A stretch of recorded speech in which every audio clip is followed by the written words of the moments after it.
बच्ची के शरीर के पर कोई एक्सटर्नल इंजरी नहीं पाया गया। चिकित्सकों द्वारा जो मंतव्य दिया गया उसमें पाया गया है कि लड़की की मृत्यु डूबने के कारण हुई है, पानी में डूबने के कारण हुई है। और इस प्रकार जो बलात्कार की घटना का एक अफवाह फैलाया गया, इस तरह की कोई बात न पुलिस के अनुसंधान में प्राप्त हुई और न ही विशेष गठित चिकित्सक बोर्ड के द्वारा ही पाए गए। तो मालूम चला कि इस बच्ची की मृत्यु को लेकर के और एक साजिश के तहत कुछ जनप्रतिनिधि और कुछ लोगों के द्वारा इस प्रकार ये जो सनसनीखेज फैलाया गया और एक विंग द्वारा प्रायोजित ढंग से इस प्रकार को शहर की विधि व्यवस्था प्रशासन को बदनाम करने की योजना थी, उसको पुलिस के द्वारा पटाक्षेप किया गया। मुफस्सिल थाना अध्यक्ष पिंकी प्रसाद को दिनांक 16/9/24 को एक टेलीफोनिक सूचना मिली कि हकीमाबाद की एक बच्ची जो बदरे आलम की है वो रात से गायब है। कुछ समय के बाद उसका शव खानपुर थाना अंतर्गत बरामद हुआ और उसके बाद विधिवत उसका पोस्टमार्टम कराने की प्रक्रिया प्रारंभ की गई। इसी क्रम में उस बच्ची के घर से जाने के दौरान जो सूचना मिली तो ये मिली कि 15/9/2024 की रात्रि से वो लड़की घर से गायब है। तो उसके आने जाने वाले मार्ग के दौरान एक कंपनी है जो पुल बना रही है, उसका सीसीटीवी फुटेज को देखा गया। सीसीटीवी फुटेज में लड़की जो है वो जाते हुए दिखाई दी और नदी के किनारे भी दिखाई दी।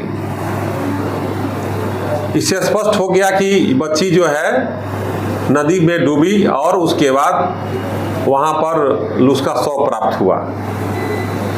बच्ची के शरीर के पर कोई एक्सटर्नल इंजरी नहीं पाया गया और वहां जो स्टाफ है उनसे भी पूछताछ की गई तो जो परिस्थितिजन्य साक्ष्य प्राप्त हुआ और जो तथ्यात्मक साक्ष्य हुआ सीसीटीवी के आधार पर उस बच्ची के साथ कोई अप्रिय घटना या प्रिय घटना की बात नहीं पाई गई। उसके बावजूद परिवारजनों के संदेह और संतुष्टि के लिए, चूंकि बच्ची 18 साल के नीचे की थी, हम लोग हर बिंदु पर विशेष मेडिकल बोर्ड गठित करा करके ये इसकी पोस्टमार्टम की प्रक्रिया की गई थी। जांच के दौरान में कोई साक्ष्य नहीं प्राप्त हुआ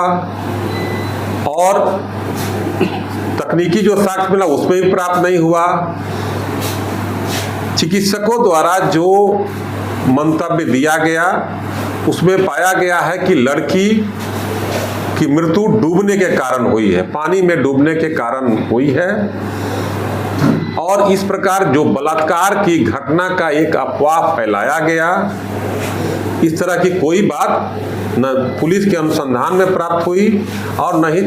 विशेष गठित चिकित्सक बोर्ड के द्वारा ही पाए गए। इसी क्रम में जो मृतिका है, जो परिवार के हैं, वो गरीब हैं और ग्रामीण परिवेश में रहते हैं, तो उस मृत्यु के जो हुआ है उसके लिए जो विशेष प्रावधान मुआवजा का है उसको मुआवजा पुलिस के द्वारा अनुशंसा किया जाएगा, मुआवजा भी दिया जाएगा का प्रावधान, चूंकि उसकी बच्ची के मृत्यु डूबने के कारण हुई है,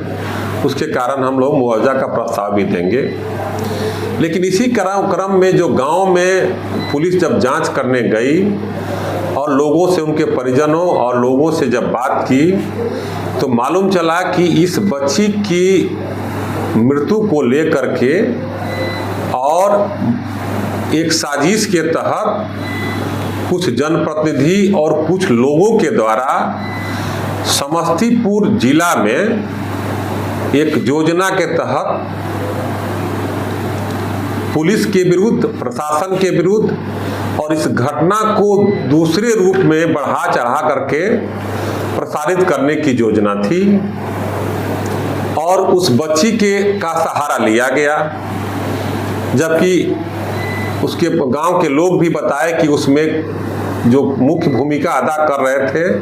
उनका नाम पुलिस को बताए हैं और उनको चिन्हित किया गया है। इसी क्रम में पोस्टर और बैनर को लेकर के समस्तीपुर बाजार में भी और रोड जाम कल किया गया था और प्रयास किया गया था आम जनता को परेशान करने के लिए, और एक ग्रुप के द्वारा बड़े स्तर पर एक योजना थी आम जनता को परेशान करना और समस्तीपुर जिला को इस कारण जो है एक भ्रामक प्रचार करके अफवाह प्रचार ला करके आम जनता को और समस्तीपुर की जनता को एक न्यूज के माध्यम से इसको फैलाया गया ताकि इसमें एक अफवाह फैले और अफवाह फैला के प्रशासन और यहाँ पुलिस के तथा शहर में अस्त व्यस्तता और विधि व्यवस्था की समस्या उत्पन्न करने की योजना थी। उसके परिवारजन और उसके गांव में जिस व्यक्ति को बताया गया है उनको भी चिन्हित किया गया है और उनके सोशल मीडिया और उनके फेसबुक के माध्यम से भी जो दुष्प्रचार और अफवाह फैलाया गया है उसकी भी पुलिस जांच कर रही है और उस पर भी भविष्य में विधि सम्मत कार्रवाई की जाएगी, क्योंकि ये योजना थी विधि व्यवस्था और विधि व्यवस्था बिगाड़ने की योजना थी। और कल जैसा कि विदित है कि आप लोगों को कि एक साथ ही ये योजना प्रारंभ की गई थी। इस प्रकार पुलिस जो है अपने सही तथ्य पर थी और सही अनुसंधान की, तथ्यात्मक अनुसंधान की, उनके परिवार के जन के द्वारा जो लिख के आवेदन दिया गया है उनके परिवार को भी दिग्भ्रमित करने के प्रयास किया गया, लेकिन वो लोग भी लिख के आवेदन जो दिए हैं कि मेरी बच्ची की मृत्यु डूबने से हुई है। इस प्रकार ये जो सनसनीखेज फैलाया गया और एक विंग द्वारा प्रायोजित ढंग से इस प्रकार को शहर की विधि व्यवस्था प्रशासन को बदनाम करने की योजना थी, उसको पुलिस के द्वारा पटाक्षेप किया गया। इसमें आप सभी भी उपस्थित थे। कुछ सड़क जाम मामले में कितने लोगों को हिरासत में लिया गया? सड़क जाम में 2 जगह सड़क जाम किया गया था, अन्य जगह भी जाम करने की योजना थी।